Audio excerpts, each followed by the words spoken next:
Assalamualaikum warahmatullahi wabarakatuh. Alhamdulillahirabbil alamin. Hamdan katsiran tayyiban mubarakan fihi kama yuhibbu rabbuna wa yardah. Asyhadu an la ilaha illallah wahdahu la syarikalah wa asyhadu anna Muhammadan abduhu wa rasuluh. Allahumma salli ala Muhammad wa ala alihi wa sahbihi wa man tabi'ahu bi ihsanin ila yaumiddin. Allahumma arinal haqqa haqqan warzuqna ittiba'ah wa arinal batila batilan warzuqna ijtinabah. Allahumma inna nas'aluka ridhaka wal jannah wa na'udzubika min sakhatika wan nar. Amma ba'du. Saudara sekalian, jamaah salat maghrib yang dimuliakan Allah Subhanahu wa taala. Disyukur alhamdulillahirabbil alamin, kita panjatkan kehadirat Allah. Pada malam hari ini kita diberikan keridhaan dan taufik oleh Allah Subhanahu wa taala sehingga kita bisa hadir dalam kajian tadabbur Al-Qur'an. Yang kita berharap mudah-mudahan duduk kita di majelis ilmu pada malam hari ini menjadi asbab diturunkannya sakinah kepada kita, dan juga Allah Subhanahu wa ta'ala menaungi kita dengan rahmatnya, dan mudah-mudahan juga menjadi asbab dibangga-banggakannya nama-nama kita di hadapan majelisnya, yaitu majelis para malaikat. Saudara sekalian yang dimuliakan Allah Subhanahu wa taala, pada malam hari ini kita akan melanjutkan kajian kita surat Al-Masad yang kemarin kita telah mentadabburinya sampai di ayat yang ketiga. A'udzubillahi minasyaitonir rajim. Sayasla naran dzata lahab.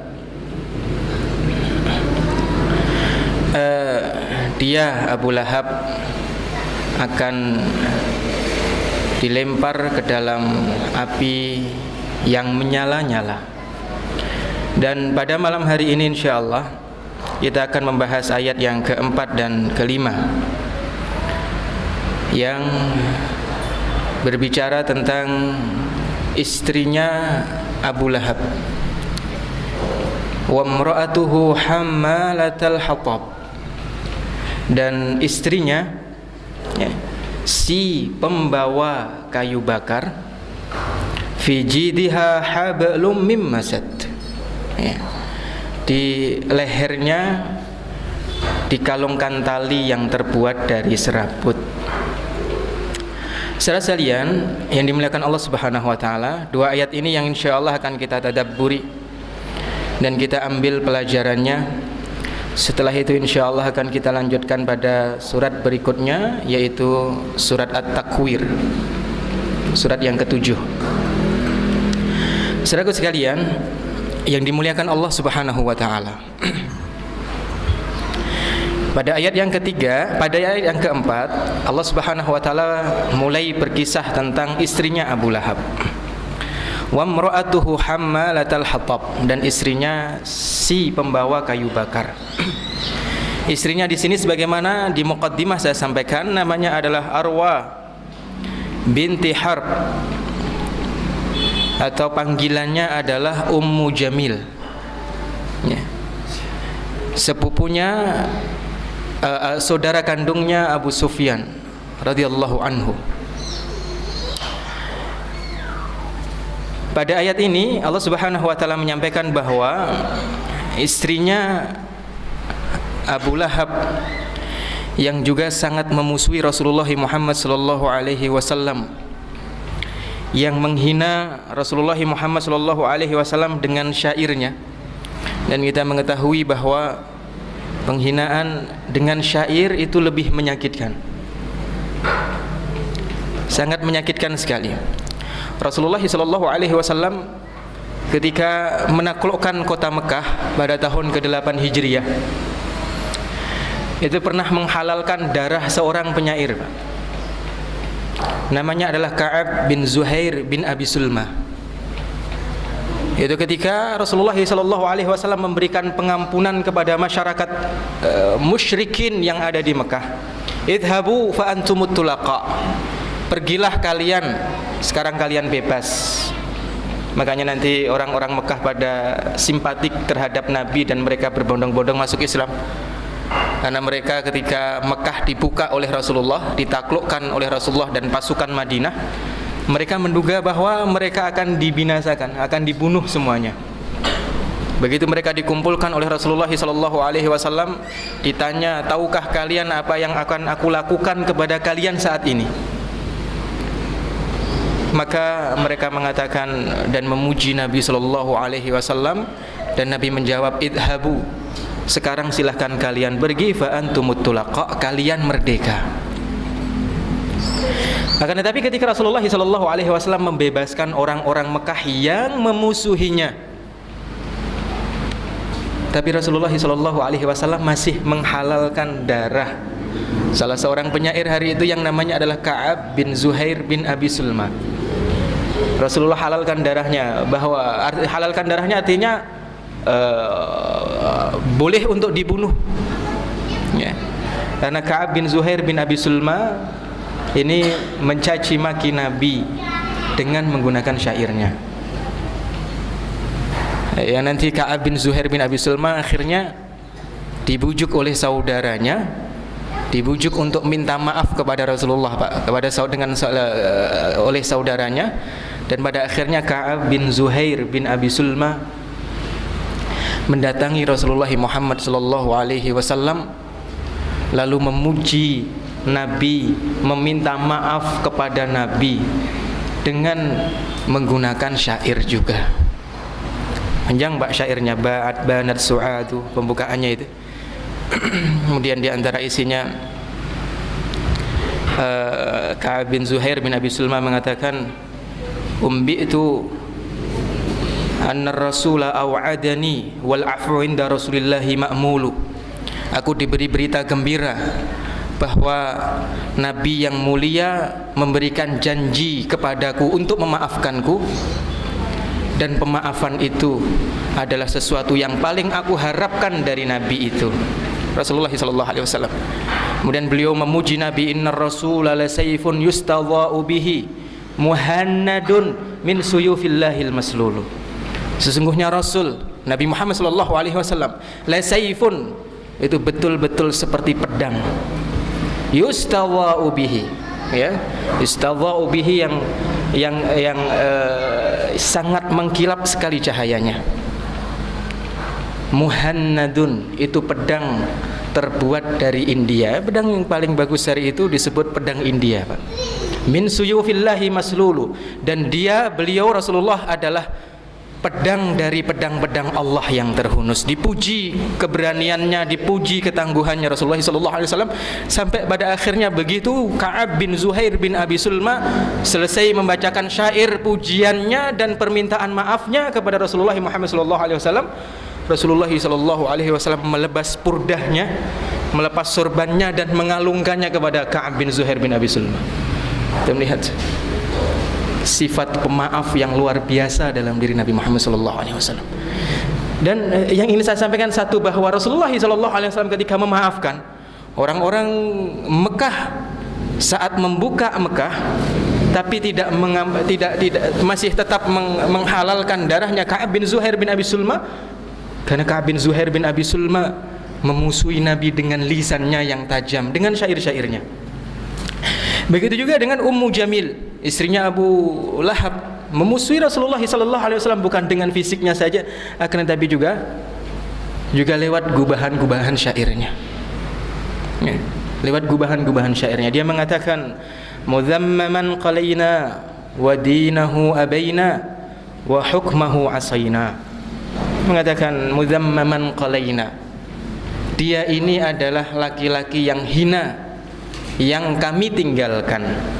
Wadinahu abaina, agamanya yang ia bawa,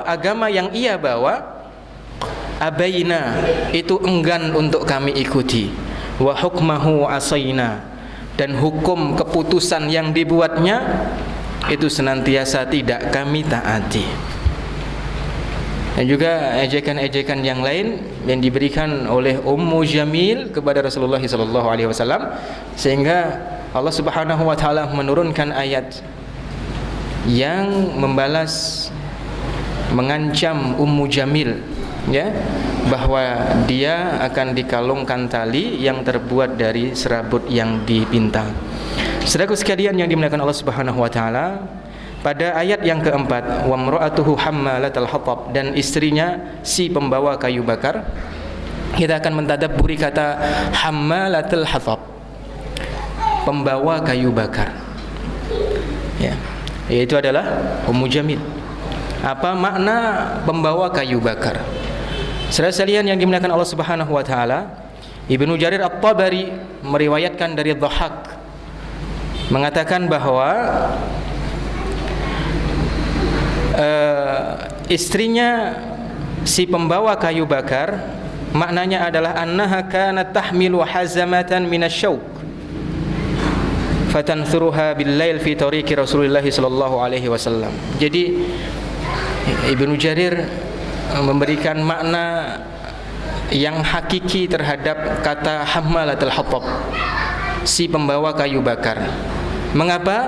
Karena Ummu Jamil pada malam hari gendong kayu yang berduri dan disebar di depan rumah Rasulullah Muhammad sallallahu alaihi wasallam.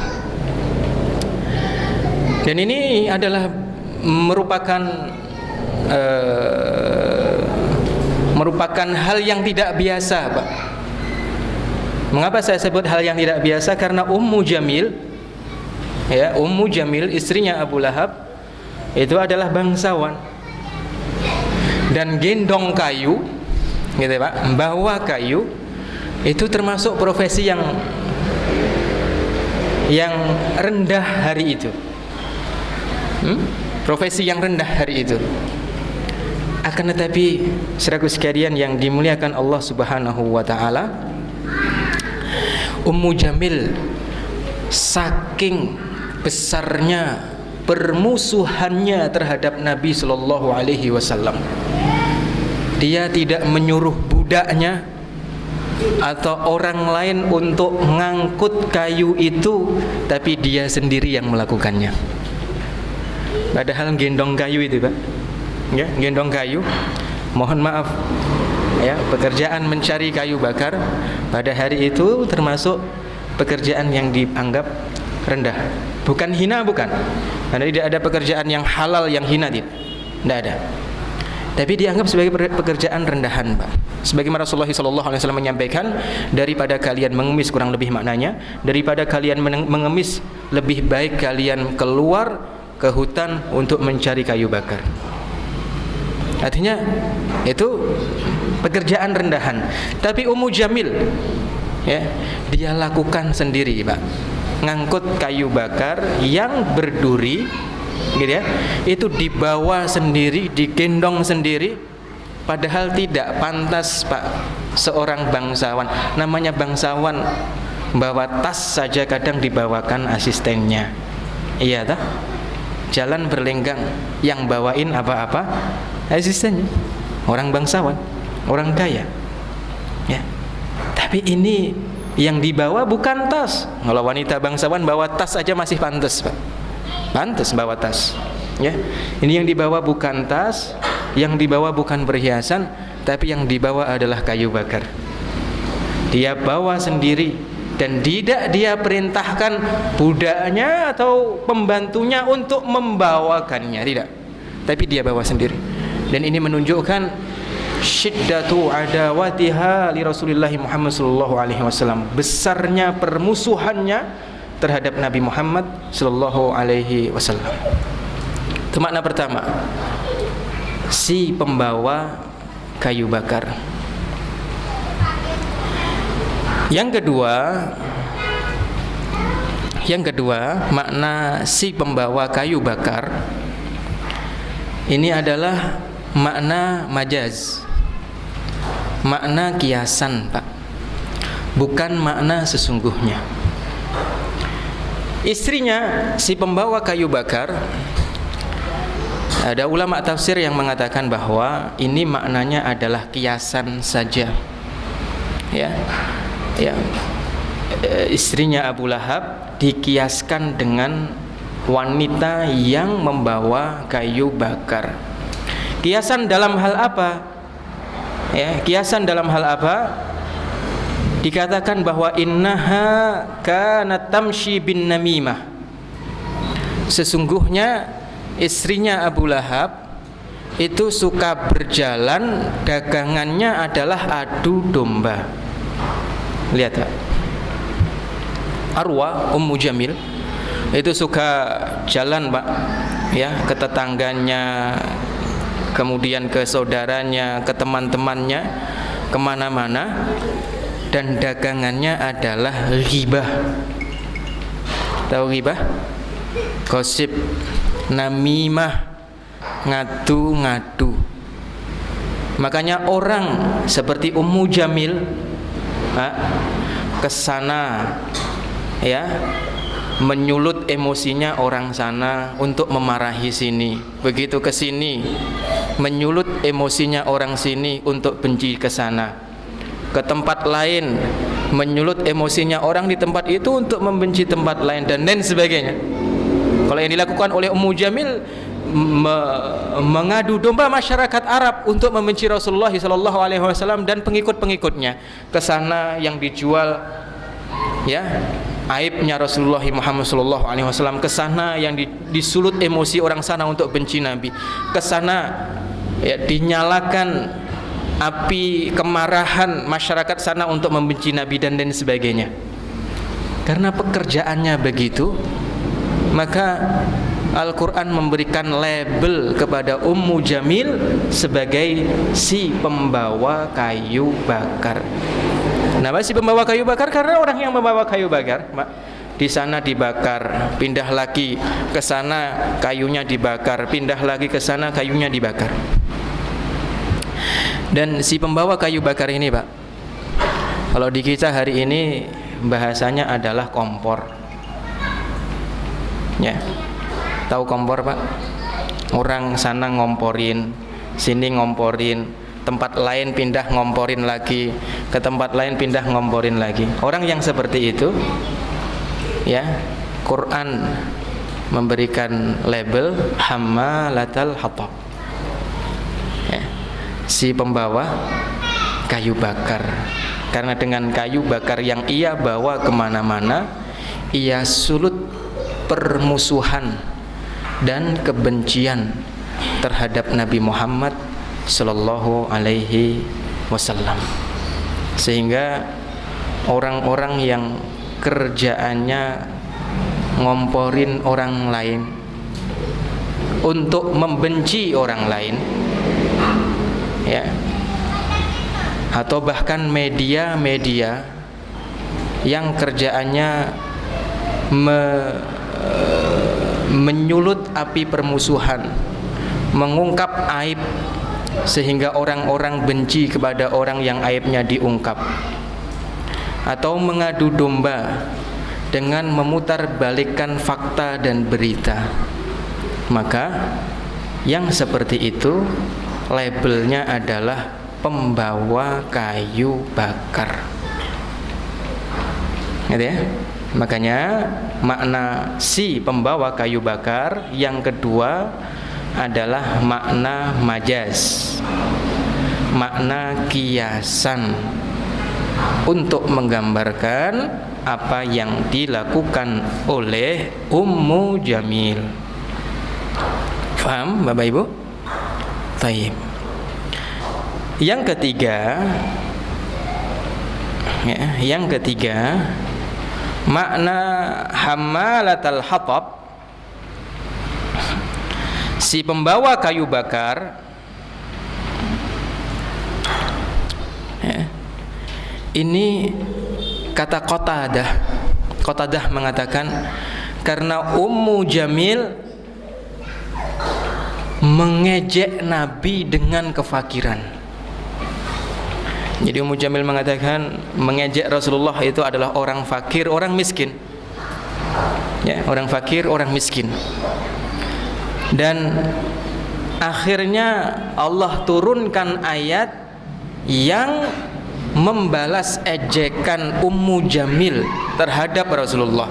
Karena Ummu Jamil mencaci maki Nabi sebagai orang miskin, turun ayat yang mencaci Ummu Jamil sebagai orang miskin, Pak. Hammalatal hatab. Dia bangsawan tapi dicaci, kerjanya cuma bawa kayu bakar.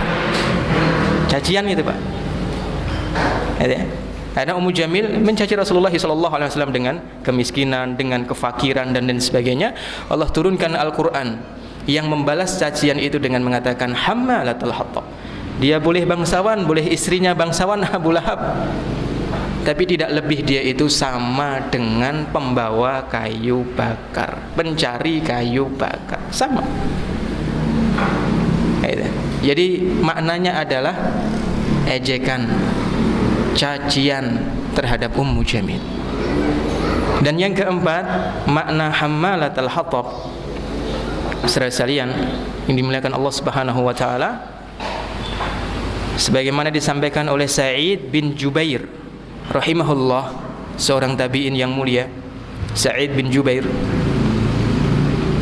beliau mengatakan bahwa maksud hammalatul hatab, pembawa kayu bakar, itu artinya adalah si pembawa dosa. Jadi dosa digambarkan dengan kayu bakar yang ia bawa, ya, di punggung. Karena orang-orang nanti di akhirat, wahum yahmiluna auzarahum ala zuhurihim, orang-orang nanti di akhirat akan membawa dosa-dosanya, memikul dosa-dosanya di punggung-punggung mereka. Makanya Al-Quran menggambarkan dosa yang dipikul, digendong oleh Ummu Jamil itu seperti kayu bakar, sehingga semakin banyak akan semakin menambah panas siksa api neraka untuk dirinya. Jadi dia membawa kayu bakar yang akan membakar dirinya sendiri, Pak. Ini makna yang keempat. Dan kurang lebih itu makna dari hammalatul hatab.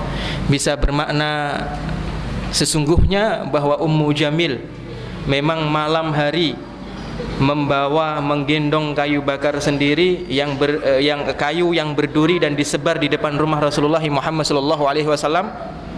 Juga bisa bermakna bahwa cacian, bahwa Ummu Jamil mencaci maki Nabi dengan kefakiran, dan Al-Quran mencaci Ummu Jamil bahwa dia itu tidak lebih hanya sama dengan pembawa kayu bakar, cacian.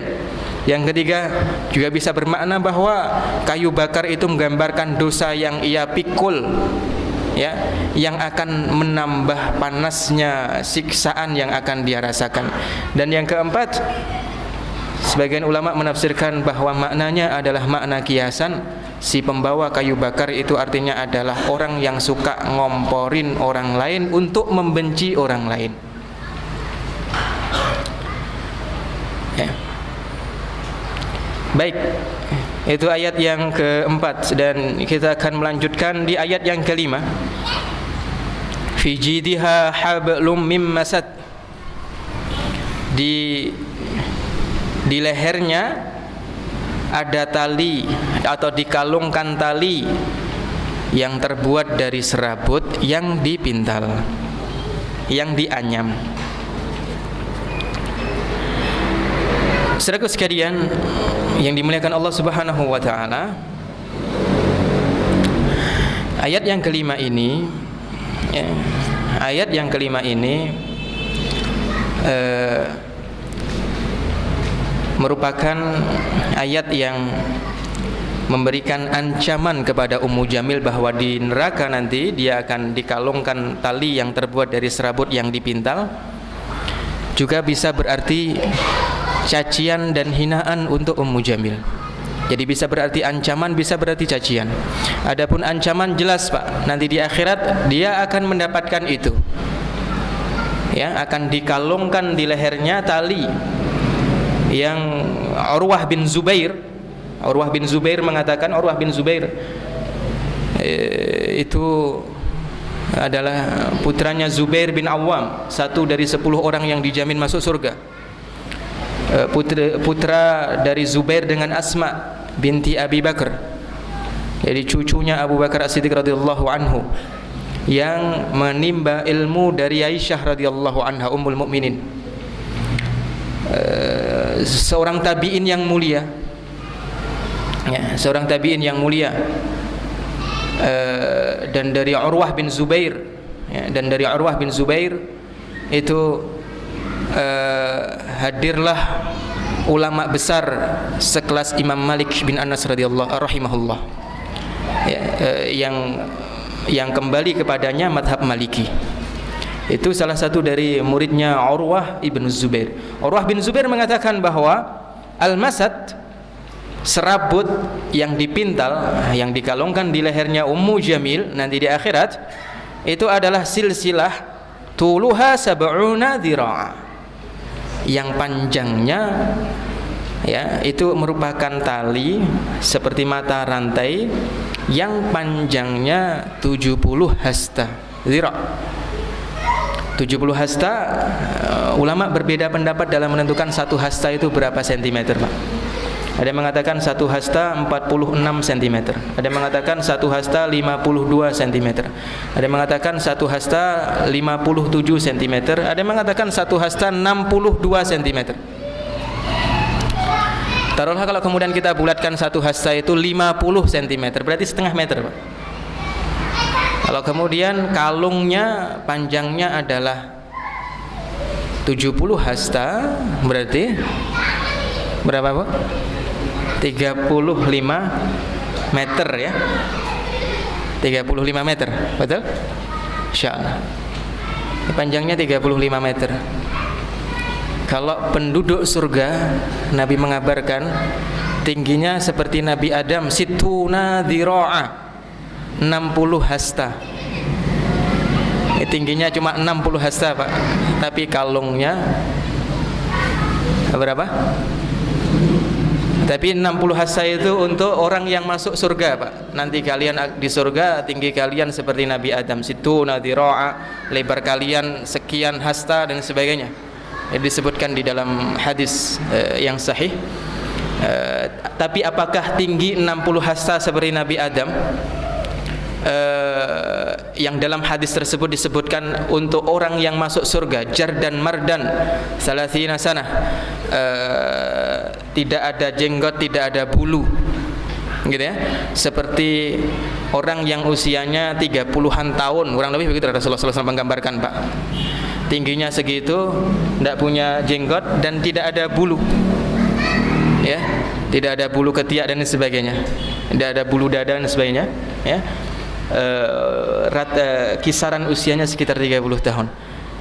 Itu penduduk surga. Tapi wallahu a'lam apakah penduduk neraka tingginya juga sama dengan penduduk surga. Kalau tingginya sama dengan penduduk surga berarti situna dhira'a, 60 hasta. Kalau satu hastanya kita bulatkan menjadi 50 cm atau setengah meter, berarti tingginya 30 meter, ya. Panjang kalungnya berapa? 35. Jadi panjang kalungnya daripada tubuhnya, Pak. Seret-seret itu kalung, ya, seret-seret itu kalung. Dan iya, kalau kalung terbuat dari serabut yang dipintal, dan serabut yang dipintal kita mengetahui bahwa tanaman neraka itu adalah pohon zakum, ya. Ya, pohon zakum yang banyak durinya, itu, Pak. Dan itulah yang dipintal dan menyakiti tubuh orang yang menggunakan tali pintalan tersebut, ya. Jadi ayat ini merupakan ancaman, ya, peringatan keras untuk Ummu Jamil, tapi juga merupakan hinaan untuk Ummu Jamil, karena lazimnya wanita itu kalau pakai kalung, Mbak, itu kalau pakai kalung, ya, itu kalung terbuat dari emas atau mutiara atau batu zamrud dan sebagainya. Lah ini pakai kalung, Pak, gede lagi. Kalau hari ini ada wanita kaya, Pak, bangsawan gitu, mohon maaf, naik mobilnya apa yang bagus, naik mobil Lamborghini atau Alphard gitu, Pak. Kemudian mau ketemu dengan teman-temannya, mau reunian, Pak, ya. Kemudian turun dari Lamborghini-nya, dia buka pintu. Begitu keluar, seorang wanita kaya bangsawan, tapi pakai kalung yang terbuat dari, tahu dadung, Pak? Apa itu namanya? Tambang, Pak. Dikalungkan di sini, kira-kira menarik apa tidak? Dadungnya tidak hanya segini, dadungnya yang segini itu, Pak, tambangnya, Pak. Gede, gitu ya, gantung di leher. Pantes apa tidak? Yang pantesnya tali digantung di leher itu apa? Hah? Nah, itu, Pak. Hinaan, Pak. Cacian.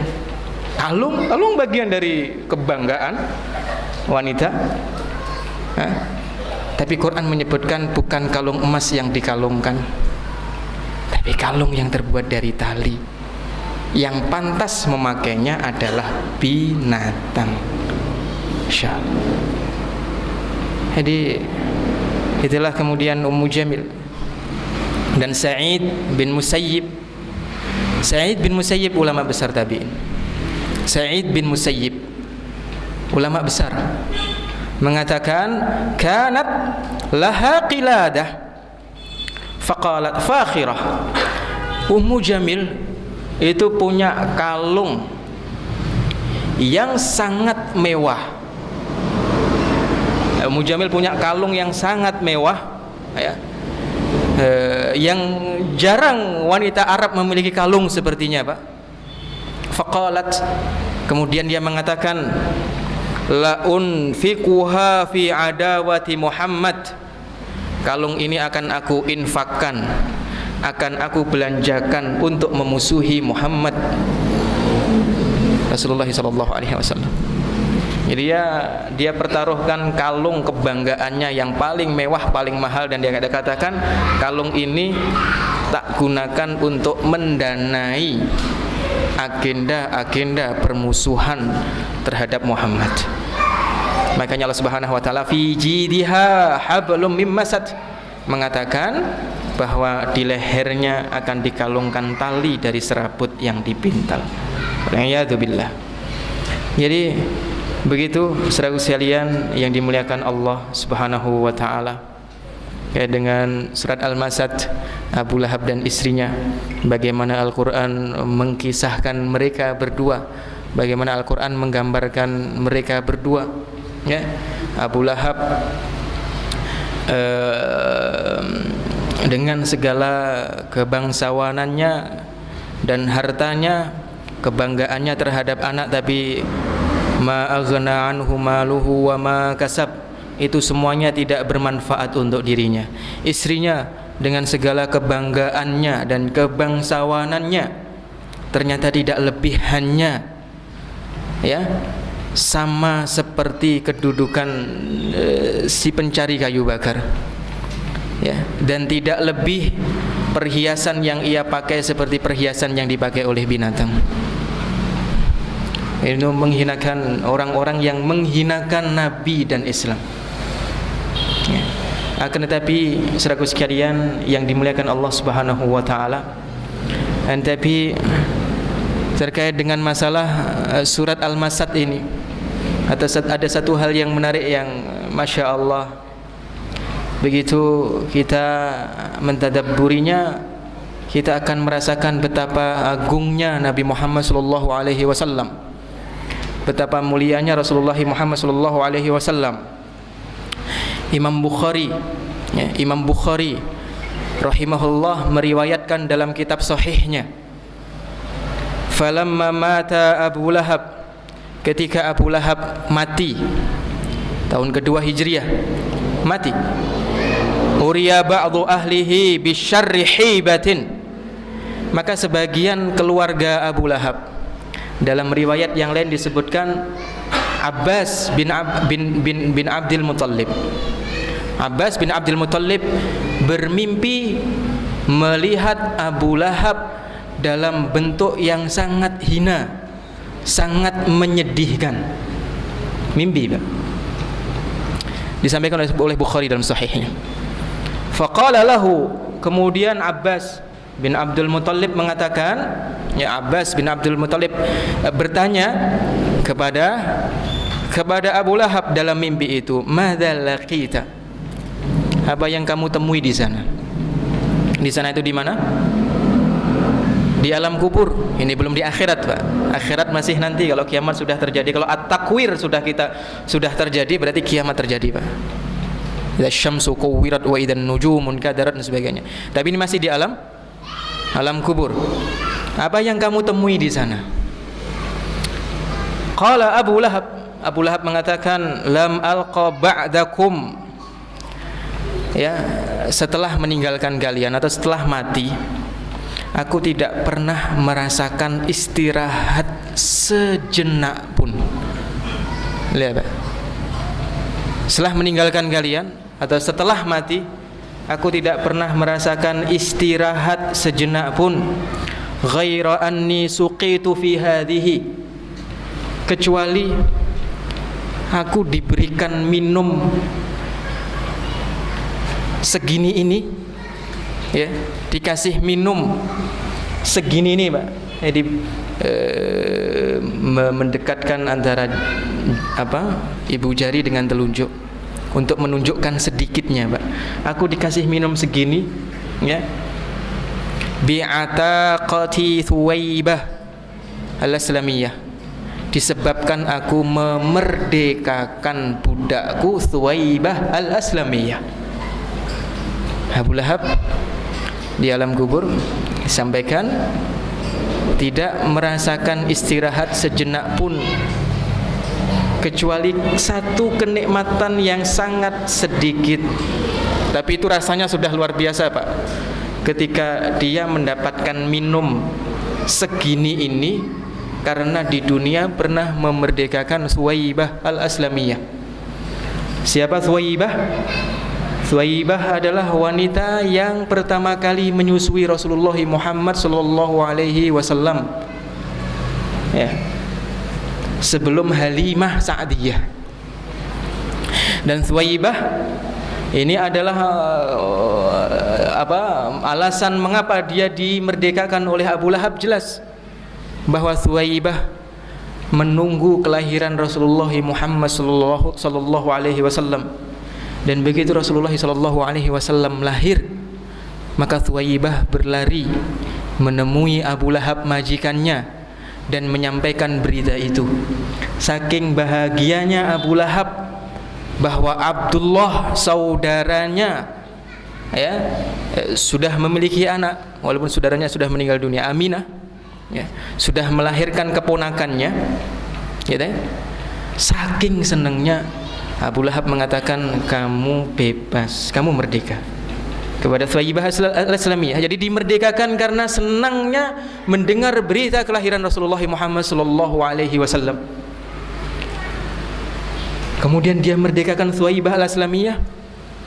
Dan Imam Bukhari meriwayatkan bahwa karena hal itu di alam kubur, di tengah-tengah Abu Lahab tidak merasakan istirahat sejenak pun dari azab kubur, ya, Abu Lahab merasakan setitik air, Pak, ya, yang ia dapatkan, dan katanya itu karena bahagianya dirinya mendengar berita kelahiran Rasulullah, sehingga ia merdekakan Thuwaibah al-Aslamiyah. Maka kita bisa memahami, Pak, bahwa innallaha la yadlimu mithqala dzarrah wa in taku hasanatan yudha'ifha wa yu'ti min ladunhu ajran 'azima. Sesungguhnya Allah Subhanahu wa taala tidak pernah menzalimi sekecil apapun perbuatan.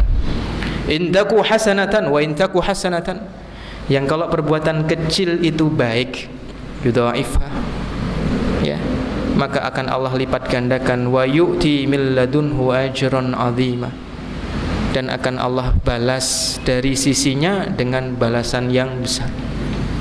Dan ini kurang lebih sama seperti keringanan yang Allah Subhanahu wa taala berikan kepada pamannya Nabi Abu Thalib, ya, karena perjuangannya membela dakwah Nabi, hanya saja dia tidak beriman saja, Pak.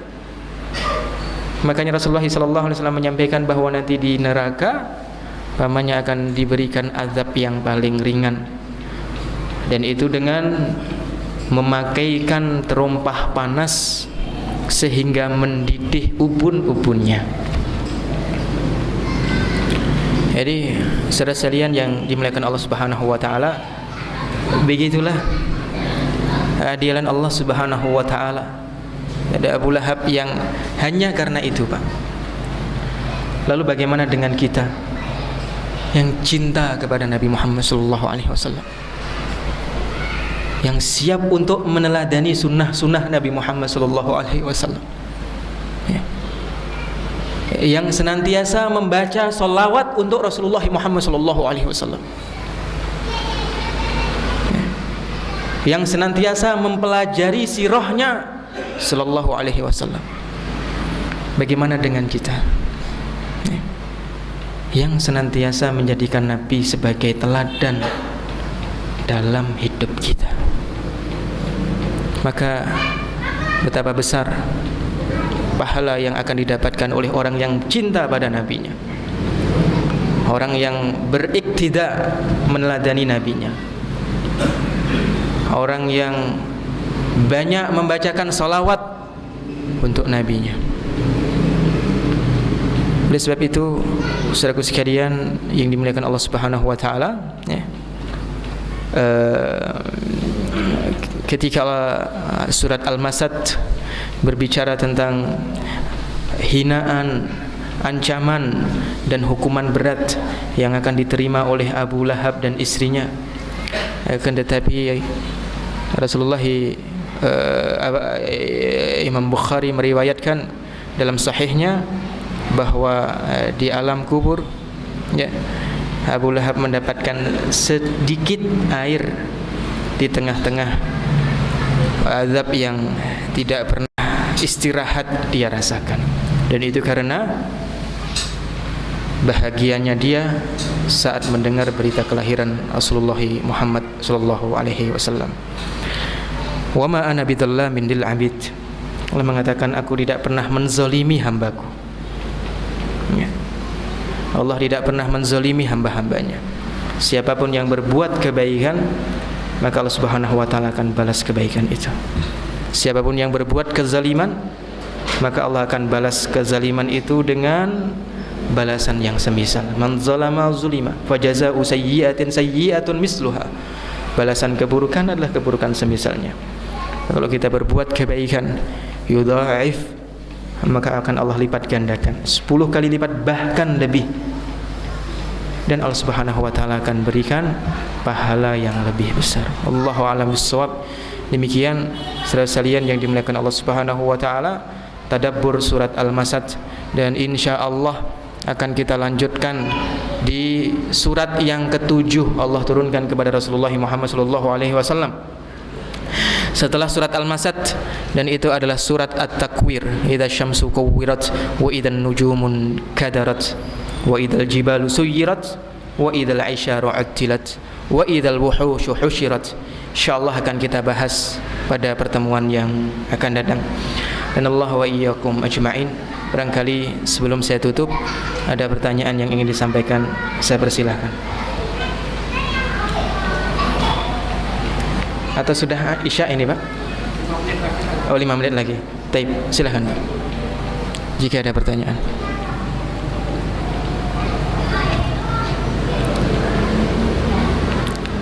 Ya, silahkan, Pak.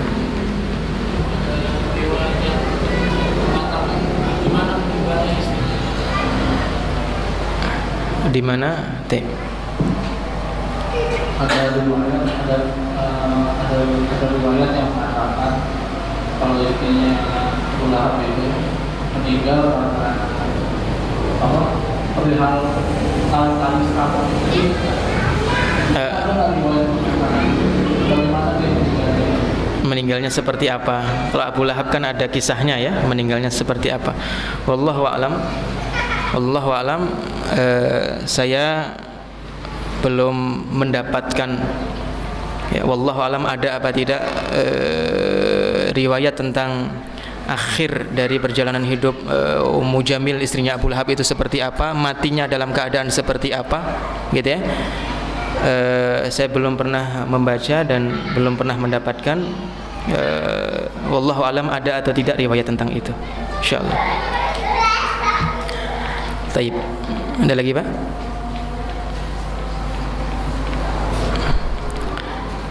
Jika tidak ada, maka kita cukupkan sekian. Mudah-mudahan bermanfaat. Kita persiapan untuk salat Isya. Hadanallahu iyyakum ajma'in. Subhanakallahumma wa bihamdika asyhadu an la ilaha illa anta astaghfiruka wa atubu ilaik. Assalamualaikum warahmatullahi wabarakatuh.